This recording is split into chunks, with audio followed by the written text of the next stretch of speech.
আসছে আনন্দ, কিন্তু পুজো এই যে ঠাকুর ভাসান এই ব্যাপারটা না আমার সত্যি খুব খারাপ লাগে। মানে মনে হয় যেন পুজো থেকেই যাক, চলে যাওয়াটা যেন কেমন একটা লাগে। তো যাই হোক, এটা মানে নিয়ম, তো সেটা তো পালন করতেই হবে। তো ছিল সেদিন মানে মঙ্গলবার পুজো ছিল আর বুধবার ছিল ঠাকুর ভাসান। তো তাই জন্য সমস্ত কিছু দেখো রেডি করছে, ঠাকুরকে বাইরে মন্দির থেকে বাইরে নিয়ে আসা হয়েছে। সবাই মিলে মামিরা বরণ করলো, ঠাকুরকে বরণ করে। তারপরে তো প্রচুর হোলি, মানে আমাদের প্রত্যেক বছরই, মানে এখন তো বিয়ের পরে যাওয়া হয় না, কিন্তু ছোটোবেলা থেকেই এই দিনটাতেও আমাদের হোলি হতো। মানে হোলির দিন তো হোলিতে আমরা খেলতামই, আবার এই পুজোর দিন মানে এই মার্চ মাসেই পুজো হতো, আর এই মানে ঠাকুর ভাসানের দিনেও আমরা প্রচুর হোলি খেলতাম। আমার অবস্থা দেখছো, মানে হোলি তো রং আবির তো খেলাই হয়েছে, সাথে কাদামাটিও খেলা হয়েছে। তো প্রচুর আনন্দ হয়েছে সেদিনকে, এত আনন্দ করে আমরা ঠাকুর ভাসানে গেছি। আর সবথেকে বড় কথা দেখো, বাড়ির প্রত্যেকটা মানুষ রং খেলেছে, প্রত্যেকটা মানুষ আনন্দ করেছে, আর প্রত্যেকটা মানুষই যায় এই ভাসানে।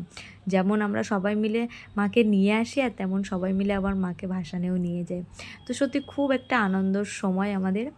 কিন্তু যেখানে আমরা ঠাকুর ভাসানে নিয়ে যাই, দেখছো কত সুন্দর জায়গাটা। হ্যাঁ, এটা ইটভাটা, কিন্তু নদীটা হলো ইছামতি নদী, যেখান মানে ওপার বাংলাদেশ এপার ইন্ডিয়া।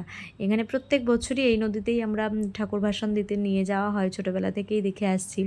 কিন্তু এইখানে তো মানে বর্ডার এটা, তো এখানে আবার নিয়ম আছে, তোমার সবাইকে নামতে দেবে না, জানো তো? দেখেছো বিএসএফরা দাঁড়িয়ে রয়েছে।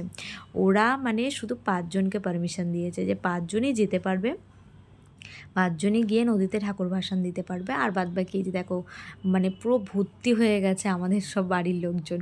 কিন্তু তোমাদেরকে দাঁড়িয়ে দাঁড়িয়ে দেখতে হবে দূর থেকেই, কিন্তু তোমরা যেতে পারবে না, নদীতে নামতেও পারবে না, এটাই নিয়ম। দেখো তোমরা যদি ভালো করে দেখো ভিডিওতে দেখতে পারবে যে একজন ফ্ল্যাগ, মানে বাংলাদেশের নৌকাতে বাংলাদেশের ফ্ল্যাগ থাকবে, আর ইন্ডিয়ার নৌকাতে ইন্ডিয়ার ফ্ল্যাগ থাকবে। দেখেছো হাত পার অবস্থা, মানে ইটভাটা মানেই তো ওরকম হবে। মানে সত্যি বলতে এত মজা করলাম। তো তারপরে সুন্দর করে ঠাকুর ভাসান হয়ে যায়। পরে আমরা আবার সব একে একে বাড়ি চলে আসার পর তারপরে স্নান খাওয়া দাওয়া সেরে বাড়ি যেতে হবে, কারণ 2 দিনের জন্যই গেছিলাম মামা বাড়িতে। তো তারপরে মানে সবাই মিলে দারুণ খাওয়া দাওয়ার আয়োজন ছিল, খাওয়া দাওয়া করে নিয়ে তারপরে এই দেখো রেডি হয়ে গেছি।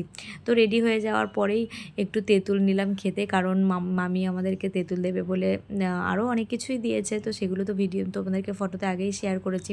তো তাই একটু তেঁতুল খেয়ে নিচ্ছিলাম। তেঁতুলটা এত টেস্টি, এত টেস্টি। তো এইভাবেই কাটলো মামাবাড়ির 2 দিন। তো সত্যি খুব সুন্দর, অনেক বছর পরে গেছি, এত সুন্দর করে কাটলো। তো তোমাদের কেমন লাগলো ভিডিওটা অবশ্যই জানিও।